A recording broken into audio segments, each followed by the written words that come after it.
Hello, it's Aaron here at the Battle of Preston Pans Museum in a very sunny East Lothian, Scotland, and I'm bringing you at last the 16th video report of our What If 2 interactive wargame campaign. I know it has been a while.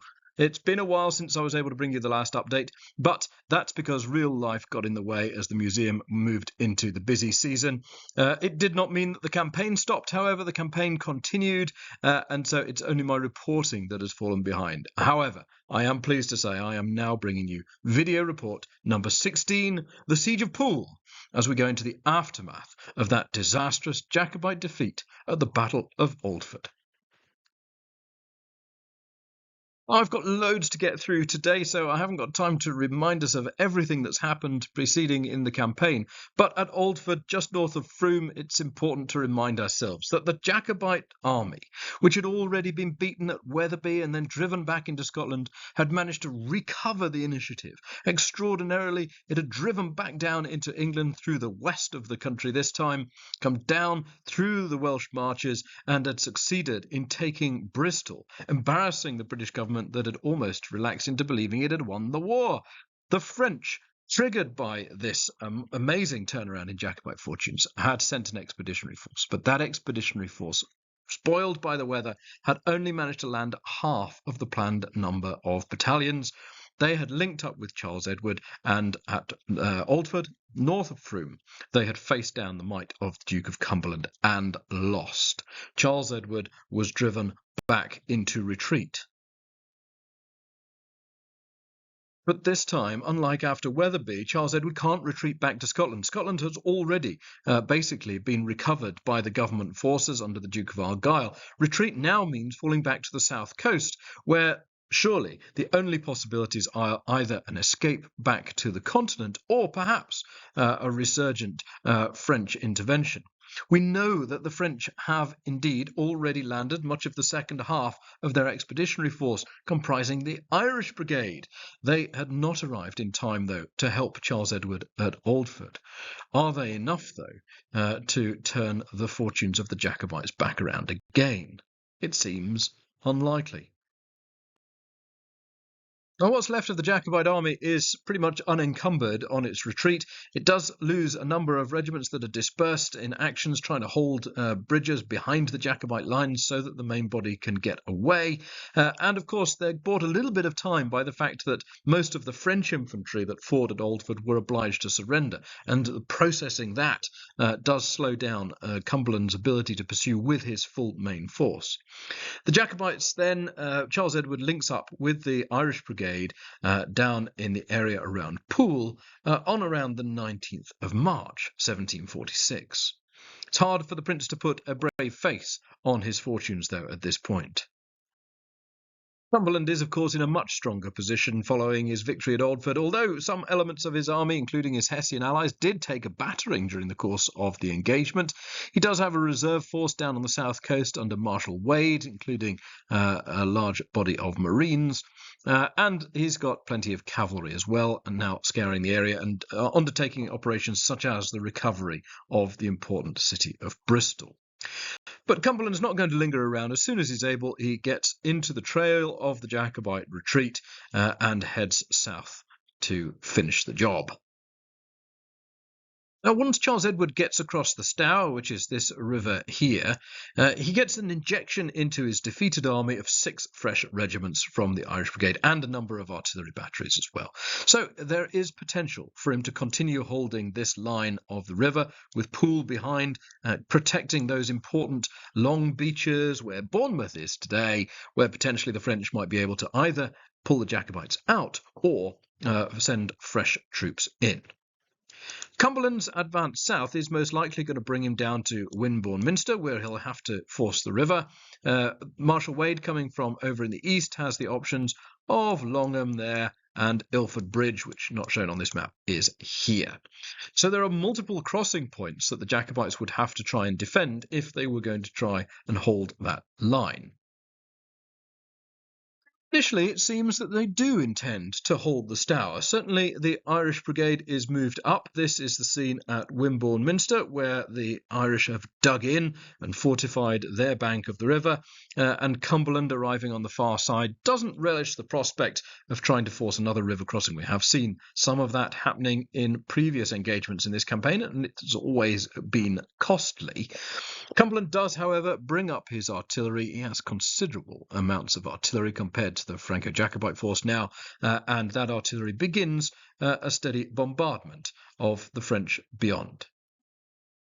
For the time being, though, the crossing at Wimborne Minster seems to be denied him. The Jacobites don't have the manpower, however, to be able to hold every crossing point, so one of the things that they do at Longham is to blow the bridge so that they don't have to dedicate men to holding the position. They just picket some observers here.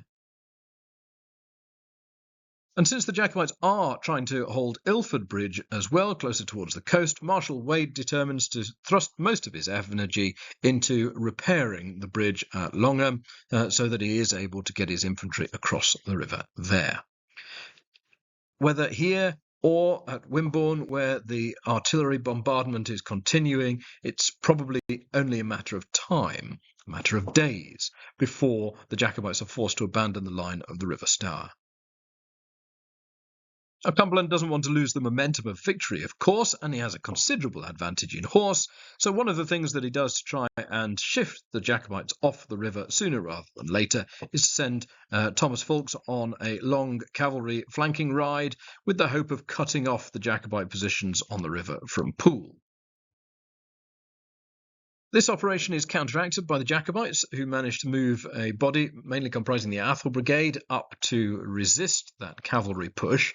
This is particularly unsuitable ground for cavalry, with lots of hills, ridges, interspersed with shallows and marshes, and enclosures as well. So it's not great attacking ground for horse.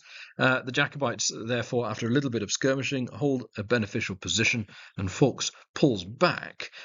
But he still has plenty of room in which to operate, and the Jacobites are in trouble.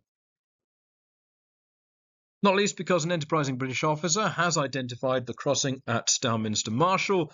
This bridge is unprotected and has not been blown by the Jacobites, who don't seem to have noticed that it was there. And so there is now a position where the British army could consider getting its men across the river without opposition. And so on the morning of the 22nd of March, Cumberland sends detachments to cross at Stourminster Marshall, but he also discovered that at dawn the Irish have moved back from the river, and in fact there is no opposition facing him at Wimborne Minster anymore. The Jacobites had made the decision, after discovering Ffoulkes' flanking march, that there was no position on this river line that they could hold. And so all Jacobite regiments have withdrawn back towards the area of Poole. And they've decided that they're going to set themselves up in a defensive ring protecting the harbour. And so we close in on Poole and its surrounding vicinity, and since there's the potential for operations to take place both at land and sea here, I have to start monitoring the siege in two different scales. Now, when Lord Clare landed with the Irish Brigade, he did not have up-to-date information on where the main Jacobite army would be, and so he spent a bit of time digging in around Poole so that he had a reliable supply depot and a fortified base just in case anything had gone wrong. Luckily, he did, but it means that these defensive works were well underway by the time Charles Edward linked up with him. I'll draw your attention to the top left first then. This is the Hamworthy Peninsula here. And as you can see, there's rising ground in the centre on which the French have built a fort, and that rising ground is surrounded by a tangle of gorse, and at the bottom some pretty wet, marshy ground as well. This would be a very difficult position to take, potentially very costly, can only be accessed by land over this narrow neck here. The Jacobites have also got the town of Poole itself. The town itself is defended by the remnants of its old medieval defences, and so, of course, they're not entirely up to scratch. They might not withstand a protracted bombardment, but they do create a fortified perimeter for those troops that are able to fall back into the town itself. Beyond that, a tangle of streets, meaning any assault would be difficult and potentially costly. The town isn't big enough to hold the whole force, however, and the defence of Poole is intended to be a last resort, a last redoubt. And beyond the town itself, 3 substantial forts have been dug by the Irish Brigade that are designed to protect any approaches to the town and to act as launch pads for any resurgent campaign beyond it. So those are our main positions then that the Jacobites have occupied: the fort at Hamworthy, then the string of 3 forts protecting Poole, and Poole itself behind them. In the sort of haven of Poole, there is also Brownsea Island, which I've unhelpfully hidden behind that photograph there. Brownsea Island, although the high ground is covered in a tangle of gardens and woods, has the remains of a former battery being in the process of being converted into a fine Georgian house on the point of the island, which faces into the narrow neck through which any naval force would have to come if it was to try and operate against Poole. So essentially, there are limited opportunities for the British government to push the French and the Jacobites out of here. They've got a potential attack on Hamworthy. They've got a naval assault potentially at Brownsea, or they've got a siege or assault operation to conduct against first the forts and then the town of Poole. But before the siege works begin in earnest, while Cumberland is still weighing up his options, Charles Edward actually opens the possibility of a negotiation. But the discussions turn to dust. Essentially, Charles Edward's terms, according to our government team at least, were tantamount to requiring an acknowledgement of his legitimacy, and therefore they cannot proceed. Charles Edward was very, very keen in his terms and proposals to ensure that all participants in his army, whether they were French, Jacobites from Scotland, England, or Wales, were all to be treated as combatants, not rebels. In fact, his physical presence in the army is a hindrance to a settlement because the government has to negotiate through him, and he's not able to accept any terms that either require the surrender of his person or would see his immediate followers treated as rebels. So the discussions collapse. The conflict must go on at least a little longer. So Cumberland establishes his main camp at Camford at the top of your map and moves the Hessians over to Upton, slightly further to the west, so that they can keep an eye on Hamworthy and deter any flanking attack or attempted breakout via the fort there. Cavalry patrols keep an eye on the moors to the east of Poole. But there are a number of options that the British government is looking at now in terms of how to bring this to a swift conclusion. A lengthy siege is fine, but takes time, and of course, the longer the siege goes on, the potentially higher the risk of further French intervention. The other factor, though, is that the war is still going on in Europe. Cumberland cannot afford, and there were lots of discussions about this in the British team, to waste men on bloody assaults that are designed simply to speed up the process, because this army, once it has completed its operations here, will have to go over to Europe and continue fighting in the War of the Austrian Succession. The British government is committed to that. Its allies expect it. And so wasting men at this point in the campaign is not an option. Nevertheless, there are lots of discussions about whether a battery could potentially threaten Hamworthy from over here. But any battery over there would be a considerable distance from the other British positions and would be at an elevation disadvantage, probably wouldn't even make much difference at extreme range to the lifestyle of those defenders. So is the prospect of an attack against the Hamworthy fort worth considering? Or should the thrust be against Brownsea Island down the bottom, a naval operation, an amphibious operation to secure that island, despite the presence of a Jacobite battery there? Because once that island and the neck falls, there's no possibility of further reinforcements, and of course, a naval force in the haven would be able to threaten Poole itself. All of these options are risky. What the government decides to do in the meantime is to move a small fort onto Hamworthy Neck to tighten the noose on the Jacobites there, and potentially serve as a launch pad for an operation on the peninsula itself. The small fort at Hamworthy Neck is dug by the Hessians from Upton, and then it is occupied by a new militia regiment from Weymouth. But the Hessians are ordered to maintain very vigilant patrols towards Hamworthy Neck and to keep a force between Upton and the fort itself, so that should it come under attack, they would be able to counterattack very quickly and bring forces up to defend it. On the 5th of April, that system is put to the test. Suddenly, unexpectedly, in the middle of the night, an attack goes in against the Weymouth militia. The attack, it's all very difficult to work out because it's happening in the darkness, appears to be led by a white-coated French unit, supported, however, by Highlanders too. The small fort with just a single militia within it holds out valiantly, but it is necessary for it to be reinforced if that attack comes in earnest.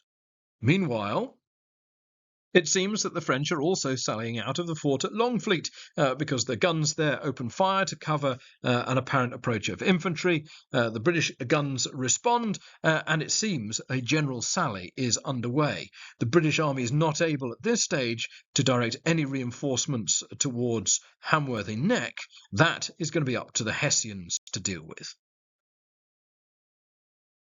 Night operations are notoriously complex, and we have special rules that limit visibility, limit movement, and especially penalise you on your order rolls. And the opportunity for confusion is, of course, significantly higher. This plagues the Hessians as they're attempting to get themselves into the marching order and along the road to Hamworthy.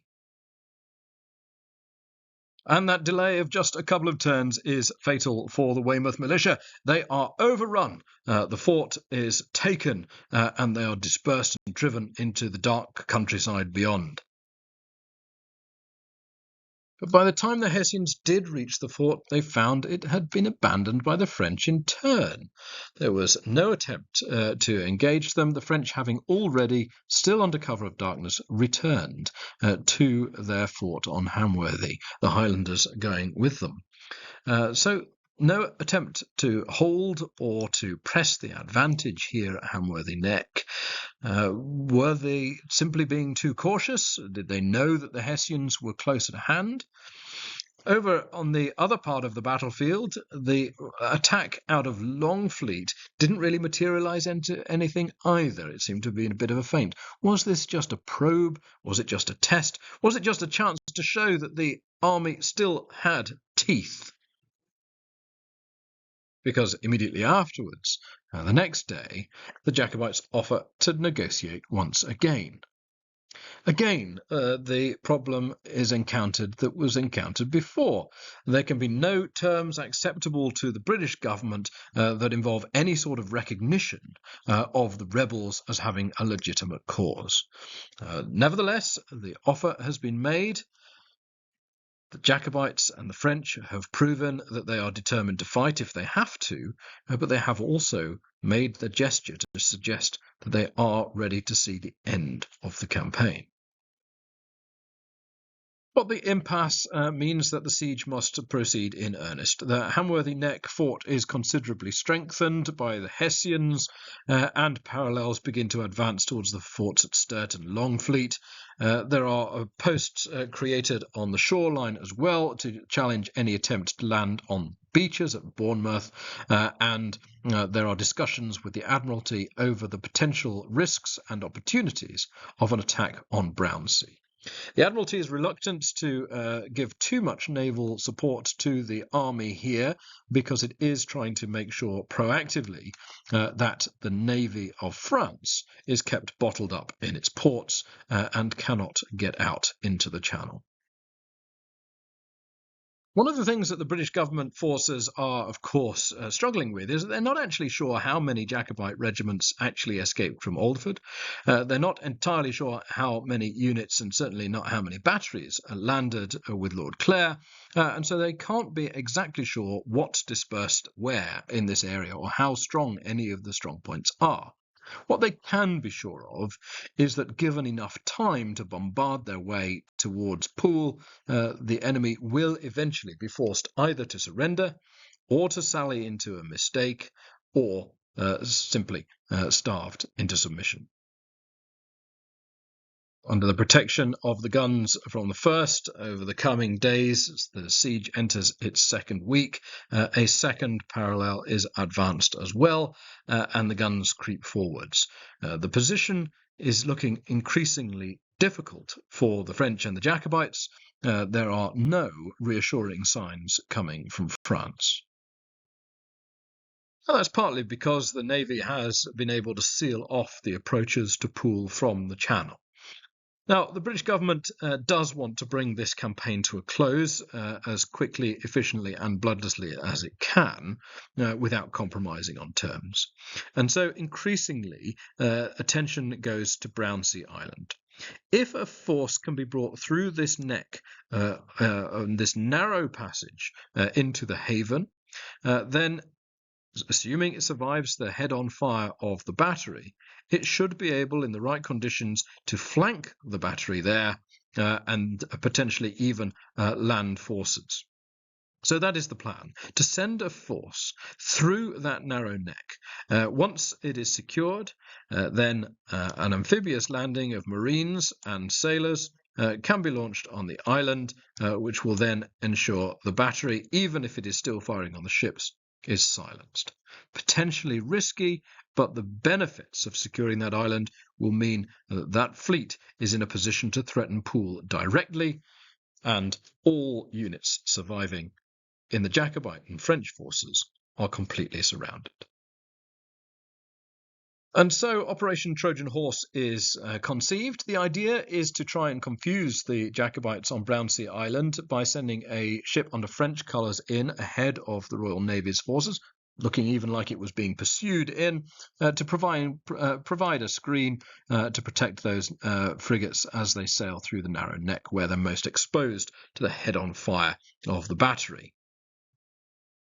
The battery is, however, undeceived by this old trick, and they inflict significant damage on the Trojan Horse, driving it onto the mud banks. But the frigates have got through the neck, and they open fire on the battery, sailing up on the tide, hoping to move into a position from which they can exchange fire with their broadsides.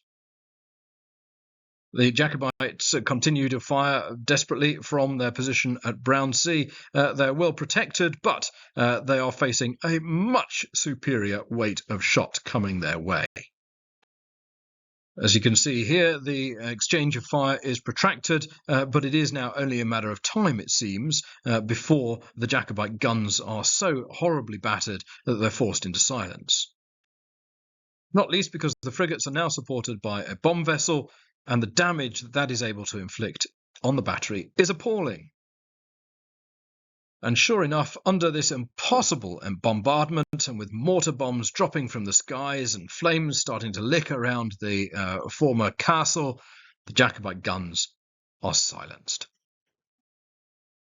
In preparation for this, landing parties had been prepared on the spits of the haven entrance. These are now rowed ashore, this party landing on the north of the island, and another force moving up on the south side too.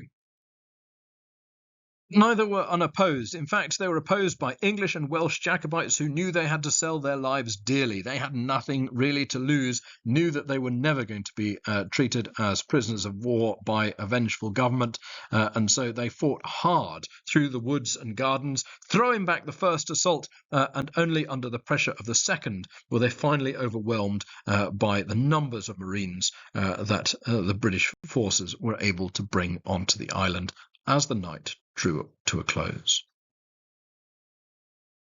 The Brownsea operation could have turned it into a bloody mess. However, it was a success, and now the British had warships in the haven and able to threaten Poole itself. The Jacobite position now seemed pretty much untenable. But not for the first time in this campaign, our two armies had decided to act decisively at exactly the same moment. So, as our British force was engaging Brownsea Island in the south of the theatre, so the Jacobites had gone onto the attack elsewhere. An attack from Hamsworthy, an attack from Longfleet and from Stuart.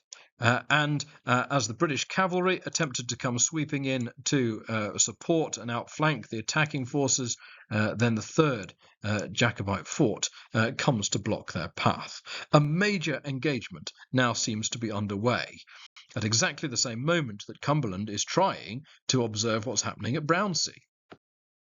Once again, the attack from Hamworthy Fort is spearheaded by white-coated French units. Now, this is the Beauvoisis regiment, the only French infantry regiment that survived Oldford without being forced to surrender. This time they came down without their Highlanders in support, and they found that the fort was much strengthened from when they'd been able to overrun the Weymouth militia here. They engage in a firefight, but they are not able to overwhelm the defences. They're heavily outnumbered, and they don't push the point. They exchange fire at a distance. What are they up to? Well, Cumberland's men aren't the only ones with access to boats. There'd been plenty in the haven and the harbours of Poole when the French and the Jacobites had come and taken it. And so Lord George Murray has led his Highland forces out of Poole and Hamworthy and moved them to threaten the column of Hessians that they knew would be rushing from Upton to Hamworthy as soon as the attack began there, so that they could respond and defend the fort, unlike their efforts previously. Here they are then, smashing into the flank of that Hessian column, breaking through it, wounding the Prince of Hesse Castle himself, creating confusion and disorder as they penetrated and split the Hessian column. But they were charged in turn by the accompanying Hessian hussars, who smashed into the Highlanders and attempted to regain control of the road between Upton and Hamworthy. They succeeded in breaking one of the Jacobite small regiments that had attacked here. The other one, however, seems to have disappeared. Meanwhile, the Irish Brigade is attacking the main British trenches, sallying out of Stuart and Longfleet. Here they are advancing into the teeth of the British fire. And they rush those trench lines at the point of bayonet, the most effective way of dealing with this night attack. And they succeed in breaking through the first trench line. They secure a large part of the first parallel, but they are driven back by the weight of fire from the lines behind. So, just to put that on the map, we had the Beauvoisis attacking the fort at Hamworthy Neck, whilst Lord George Murray launched an attack behind the lines and attacked the Hessians moving up from Upton. Meanwhile, these two attacks here were both driven back, and the Jacobites on Brownsea Island were defeated by the British attack there. The next morning, Lord Clare offered negotiations again. Now he was in a much more precarious position. Brownsea Island meant that he was cut off fully by sea, and that the Navy was able to bombard his final positions at Poole. He had lost the equivalent of a full battalion's worth of men in the Irish Brigade during the attacks on the trenches, and one of the half battalions of Highlanders had been destroyed, and another one cut off on land somewhere. So he'd lost men, he'd lost momentum, and it was clear he wasn't going to be able to break his way out of the siege. More importantly, though, he could now negotiate more easily. Charles Edward had, in fact, along with a number of other senior Jacobite leaders, slipped out of Poole under the cover of the first attempted night attack at Hamworthy Neck. It was a feint, it was a distraction, and the idea had been to get Charles Edward and those whose positions were so important in the Jacobite army that the government was so desperate to get them that it would block all other negotiations out of the picture. They'd managed to row across from Poole itself onto the south banks, and from there made it to the south coast, and incognito had been able to slip out onto a Swedish ship. Now, the fighting had continued to a point where it was no longer possible for Charles Edward to achieve his hoped-for ambition of persuading the French to come, either to evacuate or to reinforce the position. Now there was nothing stopping a negotiated settlement. The English and Welsh Jacobites had been largely destroyed on Brownsea Island, and apart from a regiment of Lowlanders, Lord Kilmarnock's, and a small group from the Clanhattan, all the remaining forces were French, and therefore Lord Clare was able to make the decision that the fighting must cease. And so it was that after 3 weeks of siege, Poole is surrendered. All of its forts and supplies are surrendered to the Duke of Cumberland, and the Irish Brigade is taken as prisoners of war.